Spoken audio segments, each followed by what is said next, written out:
نحمده ونستعينه ونستغفره ونؤمن به ونتوكل عليه ونعوذ بالله من شرور أنفسنا ومن سيئات أعمالنا من يهده الله فلا مضل له ومن يضلل فلا هادي له ونشهد أن لا إله إلا الله وحده لا شريك له ونشهد أن محمدا عبده ورسوله. أعوذ بالله من الشيطان الرجيم. بسم الله الرحمن الرحيم. يا أيها الذين آمنوا اتقوا الله حق تقاته ولا تموتن إلا وأنتم مسلمون. يا أيها الناس اتقوا ربكم الذي خلقكم من نفس واحدة وخلق منها زوجها وبث منهما رجالا كثيرا ونساء واتقوا الله الذي تساءلون به والأرحام إن الله كان عليكم رقيبا. يا أيها الذين آمنوا اتقوا الله وقولوا قولا سديدا يصلح لكم أعمالكم ويغفر لكم ذنوبكم ومن يطع الله ورسوله فقد فاز فوزا عظيما. أما بعد فإن خير الحديث كتاب الله وخير الهدي هدي محمد صلى الله عليه وسلم وشر الأمور محدثاتها وكل محدثة بدعة وكل بدعة ضلالة وكل ضلالة في النار. الحمدللہ اللہ رب العالمین کا بڑا شکر و احسان ہے کہ اللہ تعالیٰ نے ہم کو آپ کو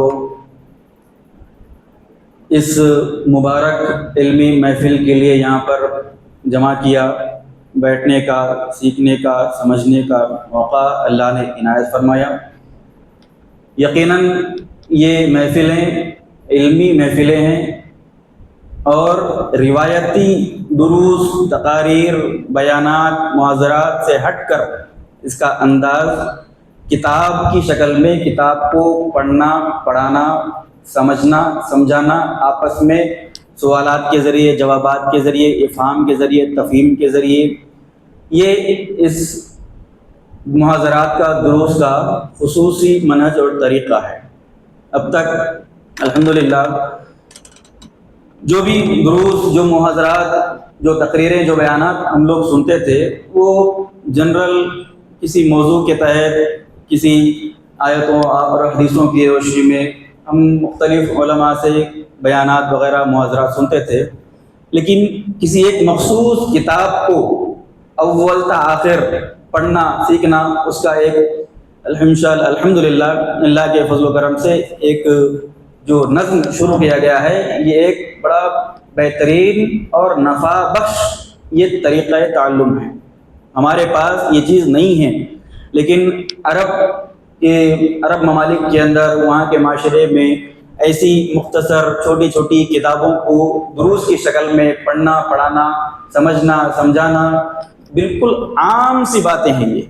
اور وہاں پر کوئی کسی قسم کا تکلف، کسی قسم کی جھجک لوگوں کے اندر نہیں ہے. لوگوں کے علماء کے سامنے بیٹھ کر کتابوں کا علم حاصل کرنا، آدمی کتنا ہی بڑا ہو اپنی زندگی میں، وہ آدمی بڑا مالدار ہوگا، بڑا رئیس ہوگا، بڑا جاؤ حشمت والا ہوگا، لیکن علماء کے سامنے آ کر بیٹھ کر کتابوں کو درس بدرس، صفحہ بصفحہ وہ لوگ پڑھتے ہیں، سنتے ہیں، کتابوں کا علم حاصل کرتے ہیں.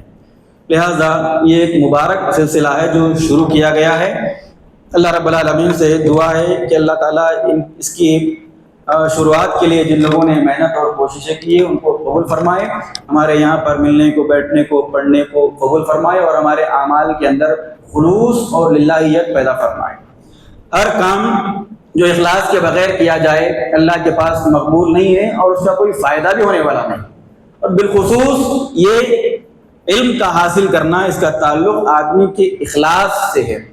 اخلاص، خلوص نیت جب ہمارے دلوں کے اندر ہوگی، یقیناً اللہ تعالیٰ ہمارے علم کے اندر اس میں برکت بھی عطا فرمائے گا اور وہ علم ہم کو فائدہ بھی پہنچائے گا. اور یہ کتاب جو ان دروس کے لیے منتخب کی گئی ہے، یہ ایک بہترین مایہ ناز ایسی کتاب ہے کہ اس کتاب کے موضوعات سے بلا مبالغہ کسی بھی انسان کو مفر نہیں ہے. کوئی بھی انسان یہ نہیں کہہ سکتا کہ میں اس کتاب کے موضوعات سے بری ہوں یا مجھ کو اس کتاب کے موضوعات سے لینا دینا نہیں، مجھ کو اس کی ضرورت نہیں. میں نے کہا کہ ہر انسان، میں یہ نہیں کہا کہ ہر مسلمان، ہر انسان جو دنیا میں پیدا ہوتا ہے، قیامت کی صبح تک پیدا ہوگا اور مرے گا، ہر انسان کو اس کتاب کے موضوعات کا جاننا، اس کو سیکھنا، اس کا یاد رکھنا، اپنی عملی زندگی میں ان چیزوں کو اتارنا ہر انسان کی دنیاوی اور اخروی کامیابی کے لیے لازم اور ضروری ہے۔ تو یہ کتاب ہے، اس کا نام الاصول الثلاثہ، یعنی دین کے 3 بنیادی اصول۔ اس سے پہلے کہ ہم کتاب کا یا صاحب کتاب کا تعارف کرائیں، جو مٹیریل آیا ہوا ہے آپ تمام سے گزارش ہے کہ وہ مٹیریل پہلے حاصل کر لیں۔ اس کے اندر اس کتاب کا متن بھی آپ کے سامنے ہوگا، آپ لوگ اس کو دیکھیں گے، جیسے جیسے ہم کتاب آگے پڑھتے جائیں گے ویسے ویسے آپ اس متن کو دیکھیں گے، ان چیزوں کو نوٹ کریں گے۔ نوٹ کرنے کے لیے آپ کے پاس نوٹ پیڈ ہے، پین وغیرہ کی بھی سہولت دی گئی ہے۔ انشاءاللہ مکمل دروس کی شکل میں یہ چیزوں کو ہم اطمینان کے ساتھ، سکون کے ساتھ مکمل طور پر پڑھیں گے۔ آپ تمام سے گزارش ہے کہ وہ ان چیزوں کو، مٹیریل کو لے لیں اور اس میں پڑھنے کی، اس کے اندر کچھ نہ کچھ لکھنے کی کوشش کریں، تاکہ ہمارے ذہنوں میں وہ چیز یاد رہے، جو چیز ہم پڑھ رہے ہیں وہ ہمارے ذہن میں یاد رہے۔ صرف سننے سے، صرف دیکھ کر پڑھ لینے سے وہ چیز ہمارے ذہن میں نہیں بیٹھتی، جب تک ہم اپنے قلم سے، اپنے ہاتھ سے اس کو لکھ نہیں لیتے ایک مرتبہ، وہ چیز ہمارے ذہن میں مکمل طور پر راسخ نہیں ہوتی، بیٹھتی نہیں۔ لہٰذا یہ مٹیریل کو آپ لیں، اس کو کھولیں اور جو چیزیں آپ کے سامنے دی گئی ہیں اس کا استعمال کرتے ہوئے مکمل طور پر اس کو دیکھیں۔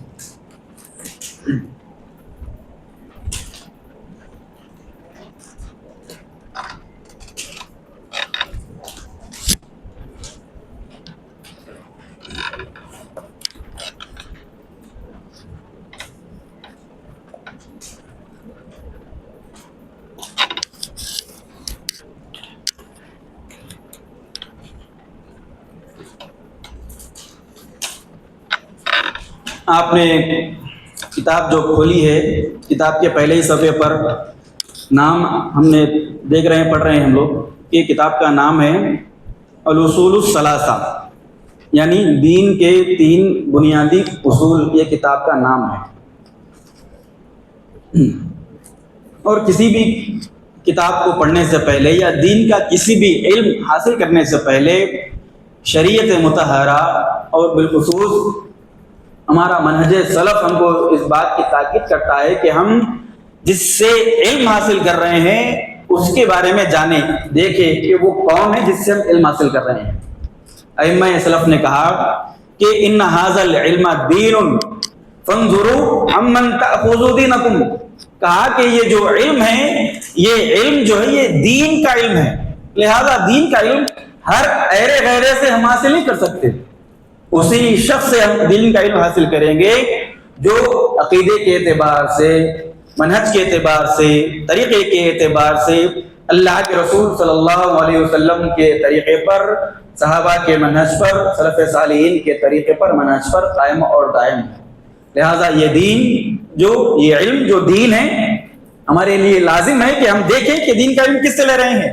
ایک بڑا غلط نظریہ دین کا علم حاصل کرنے کا عام طور پر ہمارے ذہنوں میں لوگ ڈالتے ہیں، ہم کو کیا بولتے ہیں، ڈائلاگ ایک یہ ہے کہ بھائی کسی کی بھی بات سن لو، اس کی اچھی بات جو ہے اس کو قبول کر لو، جو اس کی بری بات ہے، جو غلط بات ہے اس کو ریجیکٹ کر دو آپ۔ یہ عام تصور علم کے حاصل کرنے کے معاملے میں ہم کو سمجھایا جاتا ہے، لیکن دین کا معاملہ ایسا نہیں ہے۔ دین کا علم ہم ہر کسی سے نہیں لے سکتے، اسی شخص سے دین کا علم حاصل کریں جو یقینی طور پر اللہ کے رسول صلی اللہ علیہ وسلم، صحابہ کرام اور ائمہ سلف کے راستے پر ہو اور ان کے مطابق اس کا عقیدہ، اس کا عمل ہو، اسی سے ہم دین کا علم حاصل کریں گے۔ تو اتھینٹک عالم سے، امام سے دین کا علم حاصل کرنا یہ شریعت کے صحیح راستے تک پہنچنے کا بہترین اور صحیح ترین ذریعہ ہے۔ لہذا ہم جو کتاب ان دروس کے اندر پڑھنے والے ہیں، یہ کتاب اصل میں 2 کتابوں پر مشتمل ہے۔ ایک کتاب تو الاصول الثلاثہ، یعنی الثلاثۃ الاصول، یعنی دین کے 3 بنیادی اصول، اور اس کی شرح ہے، یعنی اس کی تفصیل، اس کی تفسیر، یہ کتاب ہے جس کو شرح ثلاثۃ الاصول کے نام سے جانا گیا ہے، یعنی اصول ثلاثہ، دین کے 3 بنیادی اصول کی شرح۔ تو ہم اصل متن کو بھی پڑھیں گے اور متن کے ساتھ ساتھ اصل جو اسکرپٹ ہے کتاب کی، اس سے ساتھ ساتھ کتاب کی شرح کو بھی پڑھنے کی، سمجھنے کی کوشش کریں گے۔ تو سب سے پہلے ہم یہ دیکھتے ہیں کہ یہ جو اصول ثلاثہ ہے، یعنی جو کتاب ہے، اہم اصل جو کتاب ہے دین کی 3 بنیادی اصول، اس کے مصنف، اس کے مؤلف، جیسا کہ دیکھتے ہیں کہ ہم اس کے اندر بھی لکھا ہوا ہے کہ اس کے اصل مؤلف جو ہے ان کا نام ابو علی محمد ابن عبد الوہاب بن سلیمان بن علی بن محمد اور من بنی تمیم.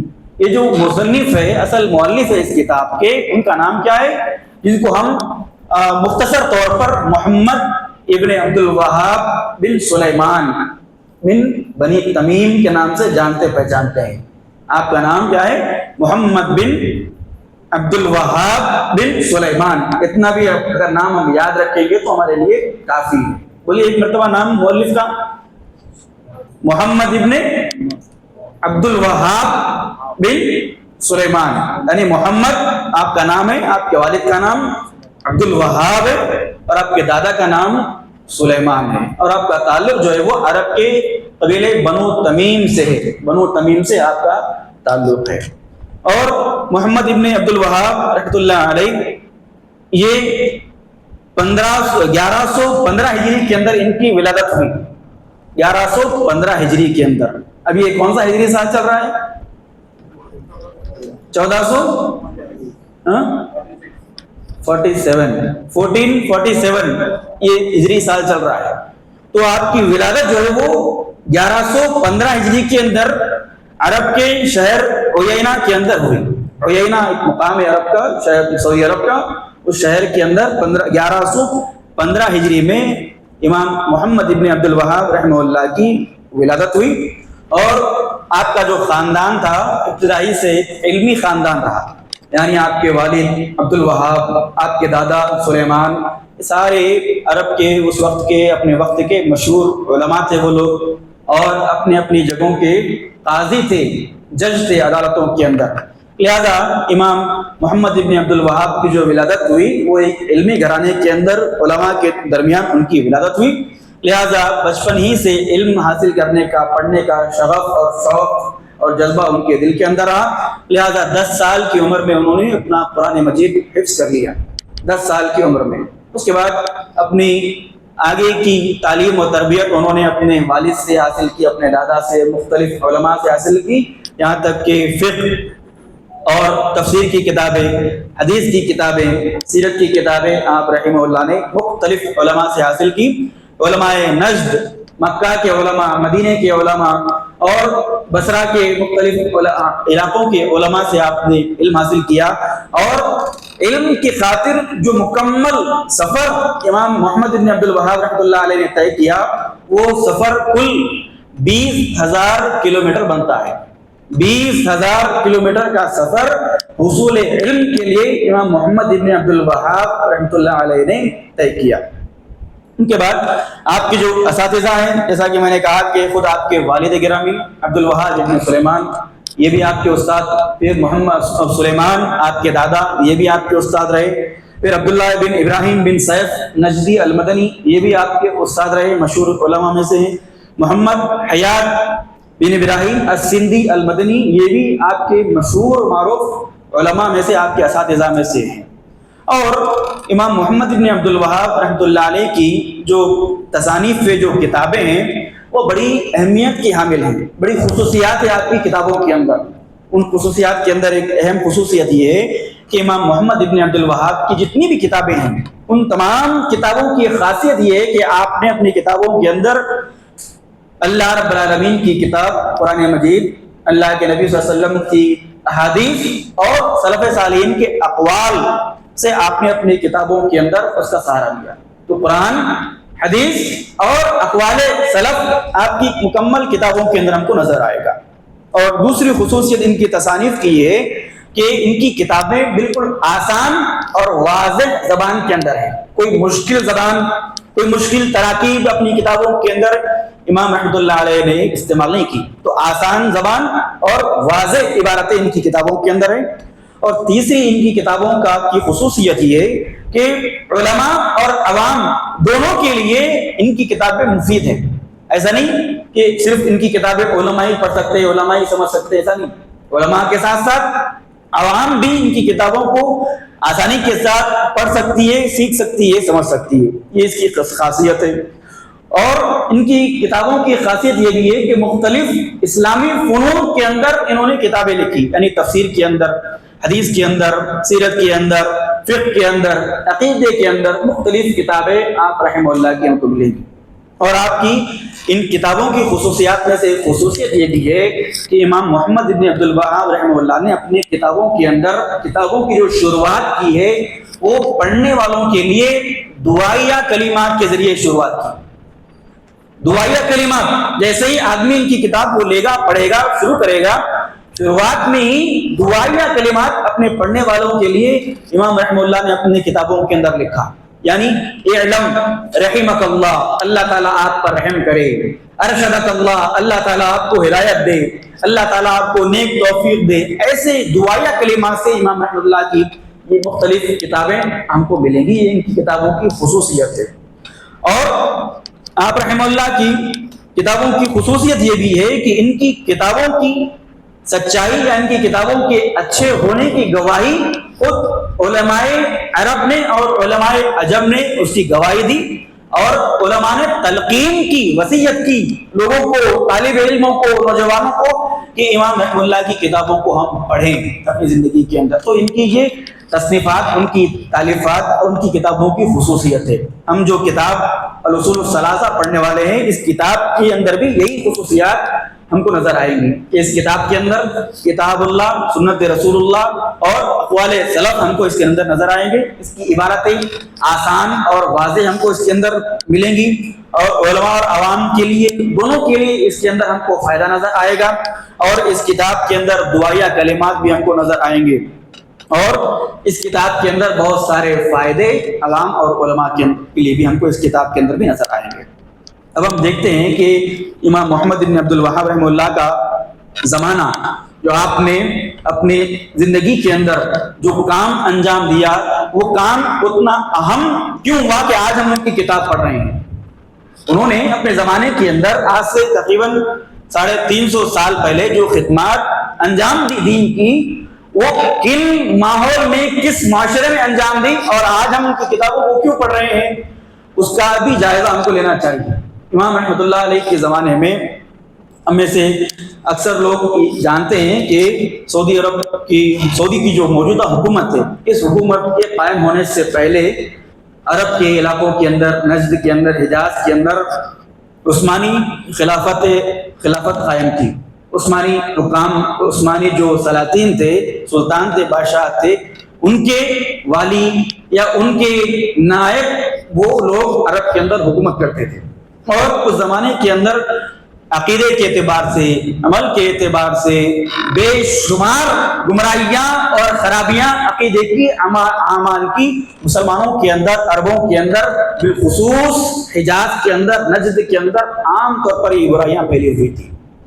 ان کے زمانے میں انہوں نے خود اپنے مختلف تصانیف کے اندر امام رحمہ اللہ نے لکھا کہ علماء کا حال اس زمانے میں کیسا تھا. انہوں نے کہا کہ اس زمانے میں وہاں کے اس دور کے علماء بھی لا الہ الا اللہ کے حقیقی معنی سے ناواقف تھے.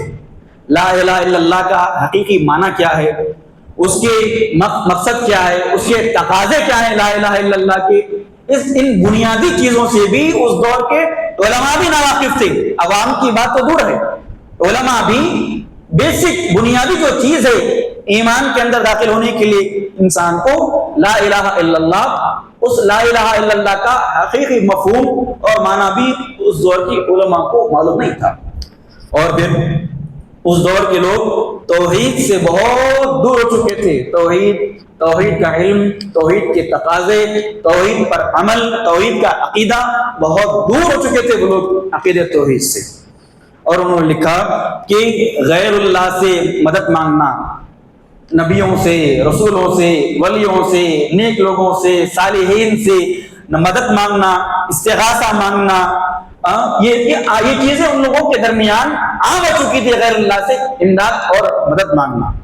اور انہوں نے لکھا کہ اس دور میں صوفیوں کے جو عقائد تھے، وہ صوفیوں کے عقائد اس دور میں بالکل عام ہو چکے تھے. صوفیوں کے عقائد کے اندر ایک بڑا بھیانک بدترین عقیدہ وہ حلول اور اتحاد کا عقیدہ. حلول اور اتحاد کا عقیدہ اس کا مطلب یہ کہ یہ آدمی عقیدہ رکھے کہ اللہ تعالیٰ عرش پر مستوی نہیں ہے، بلکہ اللہ تعالیٰ ہر مخلوق کے اندر ہے.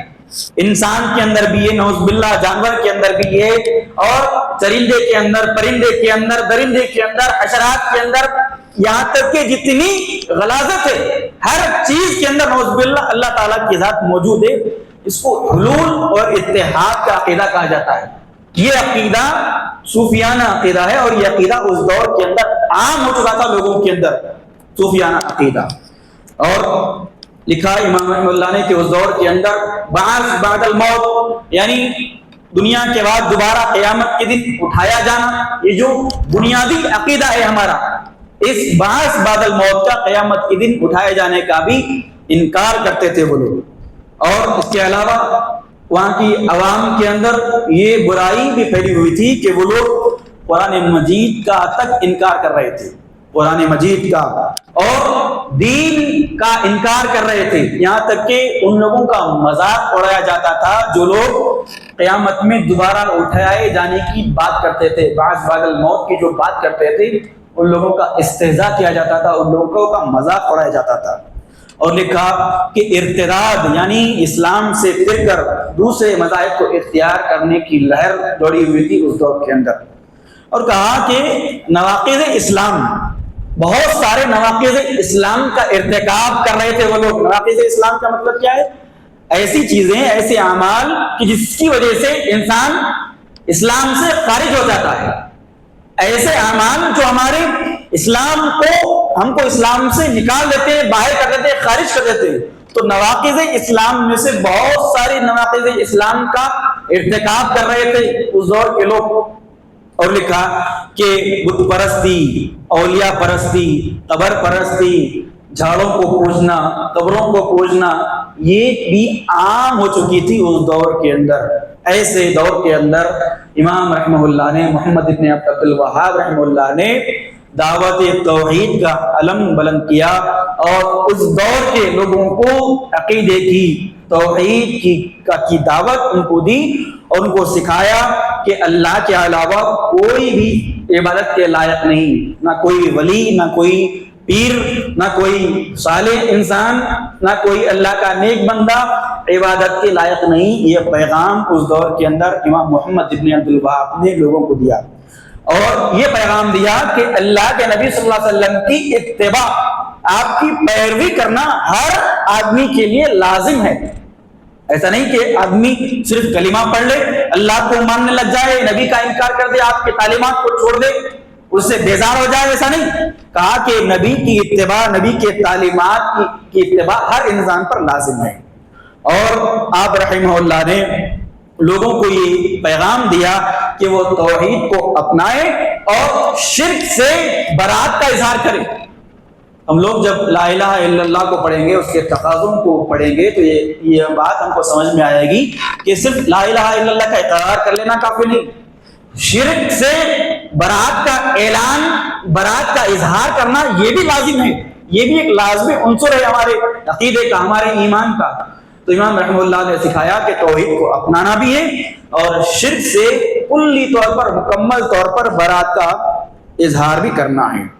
اور امام رحمہ اللہ نے لوگوں کو یہ بات سمجھائی، یہ بتلائی کہ تمہارے دین سے دوری کی وجہ سے تمہارے زندگی کے اندر جو تنگی ہے، جو پریشانیاں ہیں، جو مصیبتیں ہیں، جو آزمائشیں ہیں، وہ دین سے دوری کی وجہ سے. امام رحمہ اللہ نے لوگوں کو سمجھایا کہ دین پر ہوتے ہوئے تمہاری زندگی تنگی کا شکار نہیں ہو سکتی. آدمی کبھی تنگی کا، پریشانی کا، مشکلات کا شکار نہیں ہو سکتا جب دین پر جم جائے گا. جب دین سے دور ہوگا، دین سے دوری ہی آدمی کی زندگی میں مختلف قسم کی آزمائشیں، تنگی اور پریشانیوں کا سبب بنتی ہے. لہذا یہ پیغام امام محمد ابن عبد الوہاب رحمہ اللہ نے اس دور کے لوگوں کو دیا، اور یہ پیغام اس دور میں دینا کوئی معمولی بات نہیں تھی، کوئی آسان کام نہیں تھا. تصور کریے کہ ہمارے آس پاس اطراف میں سب لوگ شرک کی گندگی کے اندر مبتلا ہے، توحید کے لفظ سے ہی ناشنا ہے یا توحید کا لفظ ان کے لیے اجنبی ہے، ایسے معاشرے میں اکیلے تنہا اٹھ کر توحید کا اعلان کرنا، توحید سے شرک سے برات کا اظہار کرنا، لوگوں کو مختلف جگہ جا کر توحید کی طرف بلانا، یہ کوئی آسان کام نہیں تھا، بلکہ اللہ رب العالمین نے اپنی خاص مدد ان تک پہنچائی، اور محمد ابن سعود جو امیر تھے، امیر محمد ابن سعود آل سعود کے جو امیر تھے، اب جو سعودی حکومت ہے، ان کے آباء و اجداد جو ان کے دور میں تھے، عیینہ کے اندر، درعیہ کے اندر ان سے ان کی ملاقات ہوئی، پھر ان کی مدد سے امام محمد بن عبد الوہاب رحمہ اللہ نے اپنی اس دعوت کا، اپنے اس مشن کا، اپنے اس پیغام کا آغاز کیا۔ اللہ رب العالمین نے ان کے اس پیغام کو عام کیا اور اس پیغام کے اندر برکت دی، حتیٰ کہ آج ہم دیکھتے ہیں سعودی عرب کے اندر اور مختلف عرب ممالک کے اندر توحید کا جو علم آج اونچا ہے، اللہ رب العالمین کے فضل کے بعد، اللہ کے کرم کے بعد، امام محمد ابن عبد الوہاب رحمہ اللہ کی یہ دیکھ ان کی خدمات ہیں، ان کی خدمات ہی کی وجہ سے آج ہندوستان کے اندر بھی، بر صغیر کے اندر بھی بہت سارے جو اہل حدیث ہیں اور جن کے عقائد درست ہوئے ہیں، جنہوں نے مشرکانہ عقیدوں سے توبہ کر کے توحید کو اپنایا ہے، اس کی وجہ بھی کہیں نہ کہیں محمد ابن عبد الوہاب رحمہ اللہ کی وہ عظیم خدمات ہیں۔ اسی وجہ سے آج بھی ہم لوگوں کو جو اہل حدیث ہوتے ہیں ان کو وہابی کا طعنہ دیا جاتا ہے، یہ وہابی جن کی طرف نسبت ہے، انہی کی طرف محمد ابن عبد الوہاب، نام ان کا محمد ہے، بولنا تو چاہیے تھا ہم کو محمد ہی، لیکن ان کی شرارت اور ان کے طعنہ جو ہے بول سکتے ہیں ہم کو، وہ لوگ ہم کو وہابی کے نام سے جانتے ہیں۔ یعنی اس دور میں، یعنی جب سعودی کی حکومت قائم ہوئی، سعودی عرب کے اندر آل سعود کی حکومت، اس کے بعد جو مکے کے اندر، مدینے کے اندر جتنے بھی صحابہ کرام کی قبروں پر، مختلف ائمہ کی قبروں پر گنبد بنائے ہوئے تھے، قبے بنائے گئے تھے اور اس کی پرستش کی جاتی تھی، جیسے آج ہم دیکھتے ہیں نظر و نیاز کا جو معاملہ قبروں پر، درگاہوں پر دیکھتے ہیں، یہ ساری چیزیں عرب کے اندر، مکہ اور مدینے کے اندر نبیوں کی قبروں پر، صحابہ کرام کی قبروں پر بھی یہ ساری چیزیں جاری اور ساری تھی۔ جب سعودی حکومت کو اللہ رب العالمین نے ان کو طاقت دی، پھر مختلف قبوں کو، گنبدوں کو انہوں نے گرایا، پھر یہاں سے بھی مختلف دنیا کے خطوں سے بھی لوگ تحریک لے کر گئے کہ آپ صحابہ کی قبروں کو گرا رہے ہیں، گنبدوں کو گرا رہے ہیں۔ اس دور میں ملک عبدالعزیز بن عبد الرحمن آل سعود رحمہ اللہ نے یہ کلمات، تاریخی کلمات لوگوں کے سامنے بیان کیے، کہا کہ اگر قبروں پر مختہ تعمیرات کرنا، گنبد بنانا قرآن کی ایک آیت سے، اللہ کے نبی کی حدیث سے ثابت کر دو، ہم اللہ کے نبی کی گنبدوں کو، صحابہ کی گنبدوں کو ہم سونے کا بنا دیں گے، مٹی کی، پتھروں کی نہیں، سونے کی گنبد بنا دیں گے ہم۔ بہرحال امام محمد ابن عبد الوہاب رحمہ اللہ کی جو عظیم خدمات ہیں توحید کے بارے میں، توحید کی نشر و اشاعت کے سلسلے میں، اللہ رب العالمین نے ان کی دعوت کے اندر برکت دی، اور آج اسی برکت کا صلہ ہے کہ آج ہم اللہ رب العالمین کی اس توحید کو، توحید کی اقسام کو پڑھتے ہیں، آسانی کے ساتھ سیکھتے ہیں، پڑھ سکتے ہیں، سمجھ سکتے ہیں۔ تو یہ امام محمد ابن عبد الوہاب رحمہ اللہ کی مختصر سوانح حیات ہے۔ اس کے بعد جو کتاب کی جو شرح ہے، اصول ثلاثہ، یعنی شرح اصول ثلاثہ، یہ امام محمد ابن صالح العثیمین رحمہ اللہ کی شرح ہے۔ محمد ابن صالح العثیمین رحمہ اللہ، یہ بھی بنو تمیم سے ان کا تعلق تھا، اور یہ سن 1347 کے اندر پیدا ہوئے اور 1421 کے اندر امام محمد ابن صالح العثیمین رحمہ اللہ کی وفات ہوئی۔ یہ بھی سعودی عرب کے کبار علماء میں ان کا شمار ہوتا تھا۔ مختلف بچپن سے ہی تعلیم اور تعلم کا شوق رہا، مختلف علوم و فنون کے اندر انہوں نے علم حاصل کیا، اور سعودی عرب کے ریاض شہر کے اندر جو جامع مسجد ہے اس کے اندر اپنی پوری زندگی تعلیم اور تعلم کے اندر لگائی، لوگوں کو پڑھنا پڑھانا، تالیفات کتابیں لکھنے کے اندر اپنی ساری زندگی صرف کی، اور دنیاوی لالچ سے، دنیاوی عہدے سے، دنیاوی منصب سے اپنے آپ کو ہمیشہ انہوں نے دور رکھا۔ ان کی زندگی کے اندر آپ کو جج بننے کا اور قاضی بننے کا ایک آفر ان کو حکومت کی طرف سے دیا گیا، لیکن انہوں نے قبول نہیں کیا، اس کو رد کر دیا، اور اپنی ساری زندگی تعلیم اور تعلم کے لیے، علم حاصل کرنے، علم لوگوں تک پہنچانے، طلباء کے درمیان علم کو پہنچانے میں اپنی ساری زندگی صرف کر دی۔ لہٰذا یہ اصل کتاب کی جو مؤلف محمد بن عبد الوہاب رحمہ اللہ اور شارح کتاب یعنی محمد بن صالح العثیمین رحمہ اللہ کے زندگی کے مختلف مختصر حالات ہیں۔ اب ہم کتاب کھولتے ہیں۔ کتاب جیسے ہی ہم کھولیں گے، اس کتاب کے اندر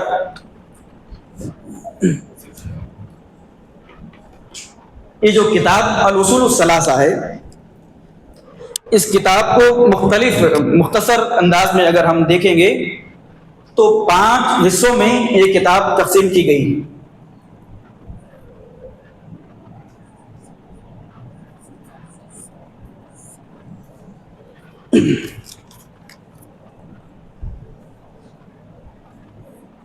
پہلا حصہ اس کا 4 مسائل اس کے اندر ذکر ہیں۔ پہلا حصہ 4 مسائل ہیں۔ اس کتاب کے دوسرے حصے کے اندر اب وہ 4 مسائل کیا ہیں، وہ انشاءاللہ جیسا جیسا کتاب پڑھیں گے ہم اس کے تفصیلات آگے آئیں گے۔ دوسرے حصے میں 3 مسائل کا ذکر ہے، اور اس کتاب کی تیسرے حصے میں توحید کی اہمیت ہے۔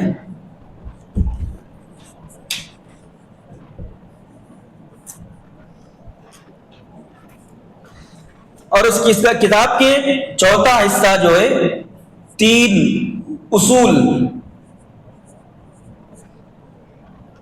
جو ہم کتاب کا نام ہے، اصل نام ہے، وہ کتاب کے چوتھے حصے کے اندر موجود ہے 3 اصول، اور 5واں حصہ جو ہے وہ اختتام ہے۔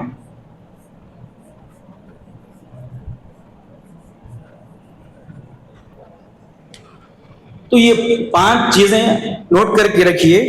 مکمل پوری کتاب کا اگر ہم خلاصہ دیکھیں گے تو یہ 5 چیزیں ہم کو اس کتاب کے اندر نظر آئیں گی۔ پہلی چیز 4 مسائل، دوسری چیز اس میں 3 مسائل کا ذکر ہے۔ 4 مسائل کے اندر لکھ دیتا ہوں میں، 4 مسائل میں پہلا مسئلہ، ٹھیک ہے، جیسا جیسا پڑھیں گے آگے لکھتے جائیں گے۔ 3 مسائل ہے دوسرا۔ تیسرا حصہ اس کے اندر توحید کی اہمیت بیان کی گئی ہے۔ چوتھے حصے میں دین کے جو 3 بنیادی اصول ہے اس کا تذکرہ ہے، اور آخری حصہ اختتام ہے یعنی خاتمہ ہے۔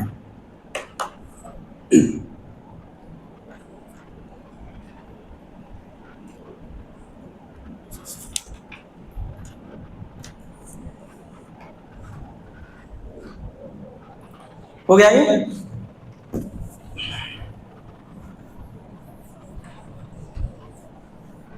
اب ہم کتاب کے ابتدائی حصے، پہلے حصے کے اندر آئیں گے۔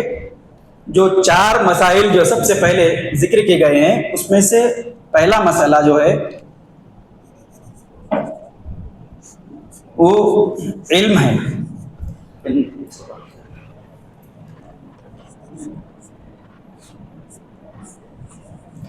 پہلا، ان 4 مسائل کے اندر پہلا مسئلہ جو ہے علم ہے۔ دوسرا مسئلہ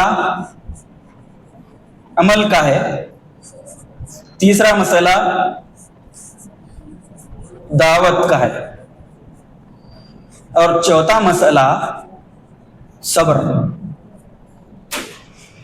4 مسائل کے اندر سب سے پہلا جو مسئلہ بیان کیا گیا ہے وہ علم کا ہے، دوسرا مسئلہ عمل کا ہے، تیسرا مسئلہ دعوت کا ہے، اور چوتھا مسئلہ صبر کا ہے۔ یہ 4 مسائل کتاب کے پہلے حصے کے اندر امام محمد بن عبد الوہاب رحمہ اللہ نے ذکر فرمائے ہیں۔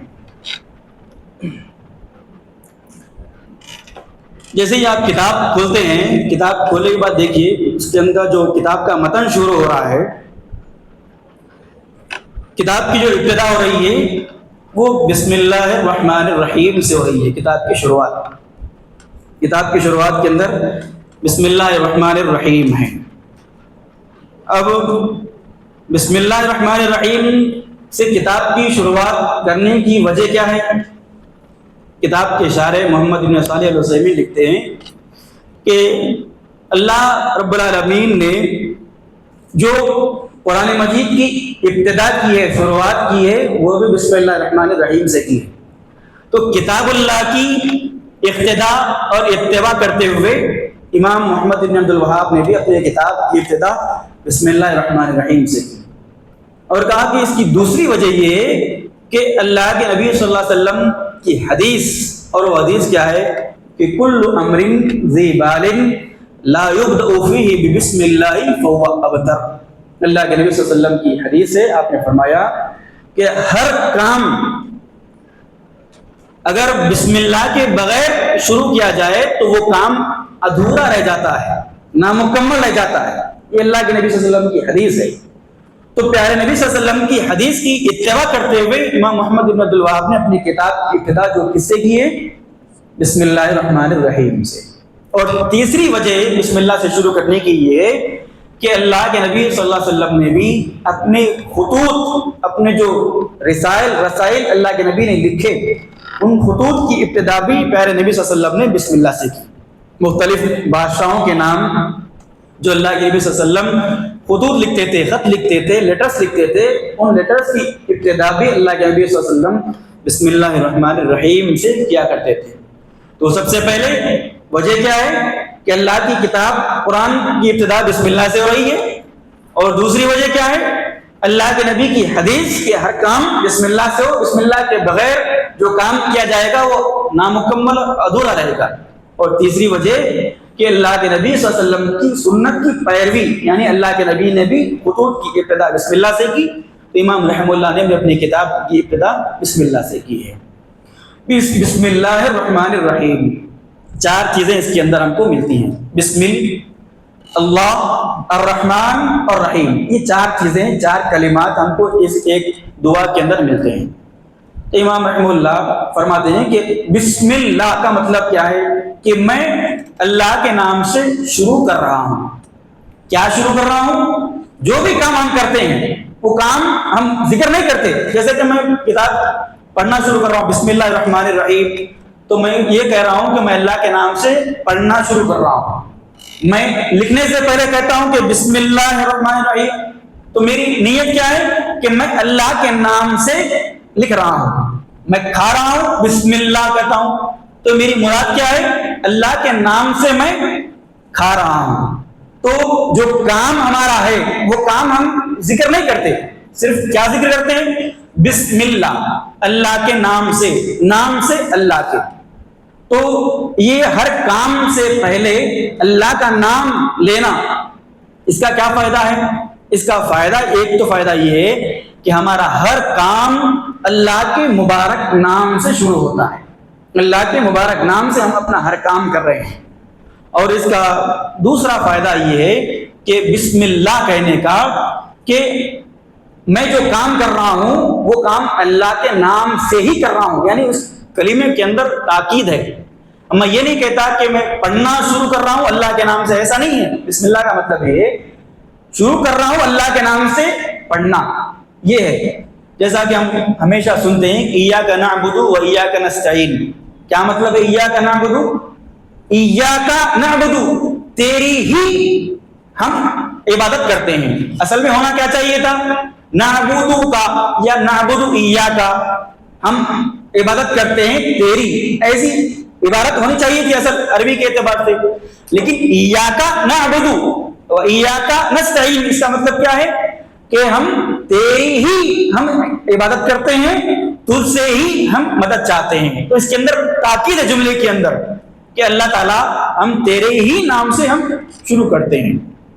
پھر کہا اللہ، بسمی کے بعد نام آتا ہے اللہ۔ اللہ کا جو لفظ ہے یہ مؤلف رحمہ اللہ نے، امام محمد بن صالح العثیمین نے لکھا کہ اللہ کا یہ جو نام ہے یہ اللہ کا بنیادی نام ہے، اور اللہ کے جتنے اسماء و صفات ہیں وہ سارے اسماء و صفات اللہ کے اس نام کے تابع ہیں۔ اللہ کا جو اصل نام ہے وہ اللہ ہے، اور جتنے اوصاف اللہ نے اپنے ذکر کیے ہیں، الرحمن ہے، الرحیم ہے، الغفور ہے، الغفار ہے، الستیر ہے، الرازق ہے، یہ سارے اسماء و صفات جو ہے اللہ کے نام لفظ جلالہ یعنی اللہ کے نام کے تابع ہے۔ تو اللہ کا نام جو ہے یہ اصل اللہ رب العالمین کا نام ہے۔ اس کے بعد الرحمن، بسم اللہ ہو گیا، الرحمن الرحیم۔ الرحمن کا معنی کیا ہے؟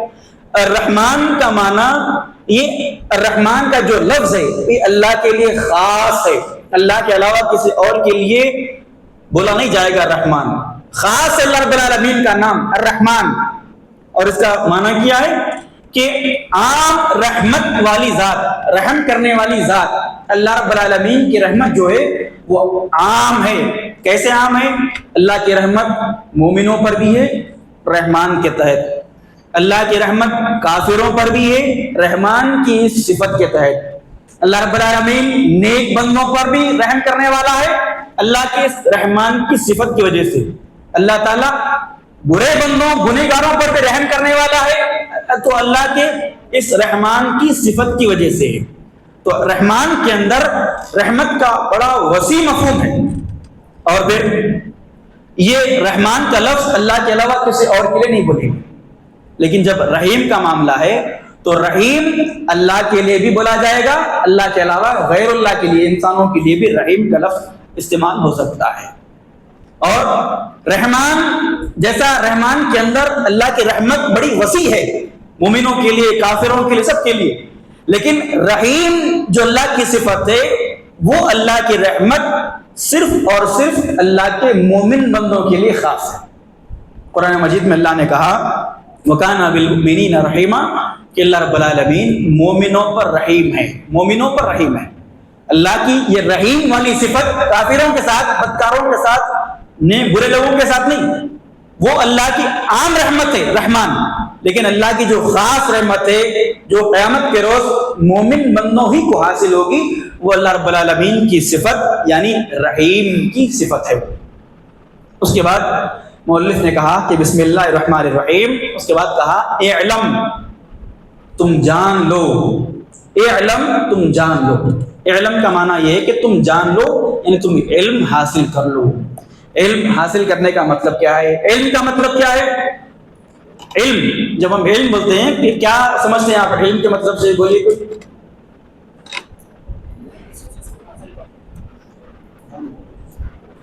علم کا مطلب کیا سمجھتے ہیں ہم؟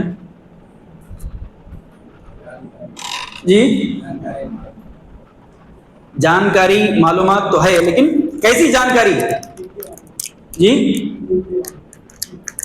نہیں، علم تو ایک عام چیز ہے، دین کا معاملہ ہو یا دنیا کا معاملہ ہو۔ لفظ علم کا مطلب یہ ہے کہ مکمل طور پر کسی چیز کے بارے میں علم حاصل کر لینا، دلائل کے ذریعے مکمل علم کسی چیز کا حاصل کر لینا، اس کو علم بولتے ہیں، علم۔ اور محمد بن صالح العثیمین رحمہ اللہ نے یہاں پر علم کے جو ہے وہ 6 مراتب ذکر کیے ہیں، مختلف 6 مراتب ہے علم کے۔ پہلا انہوں نے ذکر کیا کہ علم ہے، پہلا مرتبہ علم ہے، یعنی علم کا مطلب یہ ہے کہ کسی چیز کے بارے میں مکمل جانکاری حاصل کر لینا، آپ وہ علم ہے، مکمل جانکاری آپ کو کسی چیز کے بارے میں، یعنی مثال کے طور پر لیجیے آپ اسلام کے بارے میں مکمل جانکاری حاصل کر لینا، یہ علم ہے، علم لفظ۔ اور دوسرا مرتبہ ہے علم کا وہ جہل بسیط، جہل بسیط۔ اور جہل بسیط کا مطلب یہ ہے کہ کسی چیز کے بارے میں مکمل لا علمی، نہیں معلوم، یعنی اسلام کے بارے میں مکمل جان لینا کیا ہے؟ علم ہے۔ اسلام کے بارے میں کسی بھی قسم کا علم نہیں ہے اگر، تو اس کو کیا بولیں گے؟ جہل بسیط، جہل بسیط، یعنی کسی چیز کا مکمل نہ جاننا۔ اس کو آپ بول سکتے ہیں کہ مراتب العلم، علم کے مرتبے۔ پہلا علم ہے، دوسرا جو ہے وہ جہل بسیط، علم جان لینا، جاننا مکمل طور پر۔ جہل بسیط کا مطلب کیا ہے؟ مکمل نہ جاننا، کچھ بھی نہیں معلوم، اسلام کا اے بی سی ڈی کچھ بھی نہیں معلوم، یہ دوسری قسم ہے۔ اور تیسری قسم جہل مرکب ہے، تیسری قسم جو ہے وہ جہل مرکب ہے، یعنی جیسے کوئی چیز، جیسے اسلام، جیسے مثال لی ہم، اسلام کے بارے میں آدمی کو علم ہے لیکن اسلام کے بارے میں آدمی سمجھتا ہے کہ اسلام آخرت میں کامیابی کے لیے ضروری دین ہے، ضروری مذہب ہے. ایسا آدمی علم حاصل کر لیا، یہ علم حاصل کرا کہ اسلام کا ماننا آخرت میں کامیابی کے لیے لازم ہے، ضروری ہے. لیکن پھر اس کے اندر شبہ آ گیا اور وہ یہ سمجھتا کہ اسلام آخرت میں کامیابی کے لیے اسلام ماننا ضروری نہیں ہے، ماننا ضروری نہیں ہے.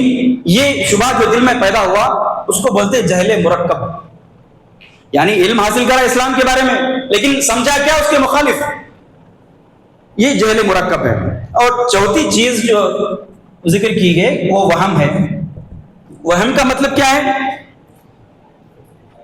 آدمی جو چیز سمجھا اس کے برعکس اس کا احتمال ہے. یعنی دین کے بارے میں، اسلام کے بارے میں اس نے سمجھا کہ دین اسلام نجات کے لیے ضروری ہے، لیکن پھر وہ وہم کے اندر مبتلا ہو گیا کہ دین کامیابی کے لیے اسلام کو ماننا ضروری نہیں، دوسرا کون سا مذہب بھی اختیار کر لیں گے تو دنیا کے اندر آخرت میں کامیاب ہو سکتے ہیں. شک میں مبتلا ہو گیا. یہ چیز کو وہم کہا گیا. اور پانچویں چیز لکھا کہ شک ہے.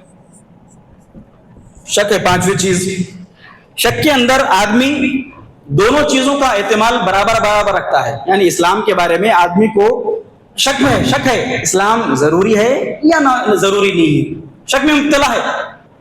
مکمل یقین نہیں ہے اس کو اسلام ہی آخرت میں کامیابی کے لیے لازم ہے، بلکہ اس کو شک ہے کہ اسلام ہے کہ نہیں ہے، کہ وہ شک ہے. اور آخری جو مرتبہ ہے علم کا وہ ہے ظن، جس کو ہم اردو میں گمان بھی بولتے ہیں.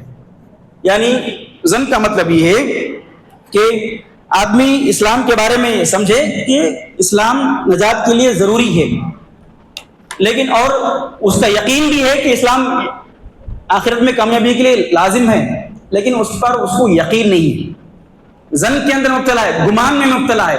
تو یہ چھٹویں چیز ہے علم کے مرتبے کے اندر، گمان. تو یہ پہلی چیز علم ہے، دوسرا جہل بسیط، تیسرا جہل مرکب، چوتھی چیز وہم ہے، اور پانچویں چیز شک، اور چھٹویں چیز جو ہے وہ ظن یعنی گمان ہے. اس کے بعد علم کے تعلق سے صالح العثیمین رحمہ اللہ نے لکھا کہ علم کی دو قسمیں ہیں. ایک قسم ضروری علم اور دوسری قسم نظری علم. علم کی دو قسمیں بیان کی گئی ہے. ایک قسم جو ہے وہ ضروری اور دوسری نظری. علم ضروری کا مطلب کیا ہے؟ علم ضروری کا مطلب یہ ہے کہ آدمی اس علم کا حاصل کرنا آدمی پر لازم ہے، اور وہ علم بہت زیادہ غور و فکر حاصل کرنے کے بعد حاصل نہیں ہوتا. آدمی کو ضروری نہیں ہے غور و فکر کرنا. جیسے مثال کے طور پر امام رحمہ اللہ نے ذکر کیا کہ آگ کے بارے میں ہر آدمی کو معلوم ہونا چاہیے کہ آگ جلاتی ہے. آگ کے جلانے کا علم ہر آدمی کو ہونا چاہیے، اور آگ جلاتی ہے اس کا علم حاصل کرنے کے لیے بہت زیادہ دماغ کی ضرورت ہے کیا؟ ہے بہت زیادہ دماغ لگانے کی ضرورت ہے؟ نہیں ہے. تو یہ علم کی قسم ہے علم ضروری. اور علم میں نظری دوسرا جو قسم ہے وہ ایسا علم کہ جس کو حاصل کرنے کے لیے مشقت کرنی پڑتی ہے، محنت کرنی پڑتی ہے، غور و فکر کرنا پڑتا ہے. یہ علم کی دوسری قسم ہے. تو امام رحمہ اللہ نے لکھا کہ علم جان لو. اس کے بعد کہا کہ رحمک اللہ، اللہ تعالیٰ تم پر رحم کرے. یہ خصوصیات جو ہم سنے تھے پہلے کہ امام محمد بن عبد الوہاب کی کتابوں کے اندر خصوصیت یہ ہے کہ ان کی کتاب کی جو ابتدا ہوتی ہے وہ دعائیہ کلمات کے ذریعے ہوتی ہے. تو دعائیہ کلمات یہاں پر بھی انہوں نے کہا کہ رحمک اللہ، اللہ تعالیٰ آپ پر رحم کرے. یعنی جو پڑھنے والے ہیں اس کتاب کو، سننے والے ہیں، سیکھنے والے ہیں، سمجھنے والے ہیں، ان تمام کے لیے اللہ رب العالمین کی رحمت کی دعا ہے محمد بن عبد الوہاب رحمہ اللہ کے لیے. اس کے بعد مؤلف نے کہا کہ انہ یجب علینا تعلم 4 مسائل.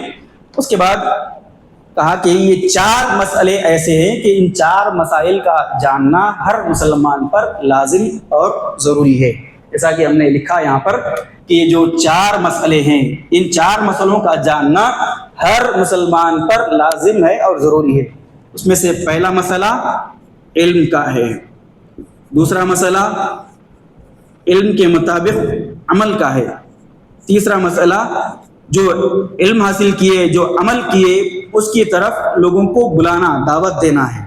اور چوتھا مسئلہ، اس دعوت کے راستے میں جو مشکلات، جو پریشانیاں آئیں گی، ان پر صبر کرنا ہے۔ یہ 4 مسئلے ہیں کتاب کے پہلے حصے میں، جن کا جاننا امام رحمہ اللہ نے کہا کہ ہر مسلمان کے لیے یہ 4 مسائل کا جاننا ضروری ہے۔ تو یہاں تک ہم درس کو روکیں گے انشاءاللہ۔ تو آج ہم نے کتاب کے جو 2 مؤلف ہیں، امام محمد بن عبد الوہاب رحمہ اللہ اور امام محمد بن صالح العثیمین رحمہ اللہ کی ان کی سیرت مختصر اور کتابوں کا تعارف، اس کے بعد کتاب کے ابتدائی جو کلمات ہیں بسم اللہ الرحمن الرحیم سے لے کر مراتب علم میں اسلام کے کوئی اور چیز تعارف کرائے جس پر میرے آئین کل اگر یہ مراتب علم جو سمجھ میں نہیں آیا تو انشاءاللہ کل ایک اور مثال کے ذریعے ہم وہ مراتب علم کو سمجھنے کی کوشش کریں گے۔ دوران یہ اب یہاں تک ہم روکیں گے درس کو انشاءاللہ۔ اس کے بعد کل ہم دیکھیں گے کہ علم کیا ہے، عمل کیا ہے، پھر دعوت کیا چیز ہے، دعوت کیسے، کن چیزوں کو دعوت بولتے ہیں، دعوت کیوں دینا، کیسے دینا، اور پھر صبر کا مسئلہ کیا ہے، صبر کی کتنی قسمیں ہیں، کن چیزوں کو صبر کہتے ہیں، یہ ساری چیزیں تفصیل کے ساتھ انشاءاللہ آئیں گی۔ دوران درس آپ کو اگر درس کے تعلق سے کوئی شبہ ہے، ڈاؤٹ ہے، تو آپ لکھ کے رکھ سکتے ہیں، یا دوران درس بھی پوچھ سکتے ہیں، یا درس کے بعد بھی پوچھ سکتے ہیں۔ یہ صرف تقریر کا انداز ہم اس درس کو نہیں رکھیں گے، افہام و تفہیم، سوال جواب کی شکل میں یا مسائل کو سیکھنے اور سمجھنے کے انداز سے ان دروس کو انشاءاللہ ہم پڑھنے کی، سمجھنے کی کوشش کریں گے۔ اللہ رب العالمین سے دعا ہے اللہ تعالیٰ ہمارے یہاں بیٹھنے کو قبول فرمائے۔ سبحانک اللہم و بحمدک، اشہد ان لا الہ الا انت، استغفرک و اتوب الیک۔